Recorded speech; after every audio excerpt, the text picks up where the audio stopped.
చాలా మంది అంటుంటారు పెద్దలు సామెతలు, నువ్వు అబద్ధాలు ఆడైనా ఒక పెళ్లి చేయాలట. ఎన్ని అబద్ధాలు? 100 అబద్ధాలు, 100 అబద్ధాలు. మరి దేవుని పిల్లలకి అది సాధ్యమా? చెల్లుతుందా?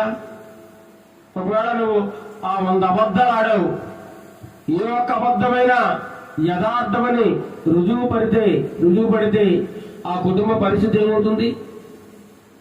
ఆ కుటుంబ పరిస్థితి ఏమైపోతుంది? మోసం అని తేలిపోతుంది కదా. మరి దేవుని నమ్ముకు నీకు అదేం పని?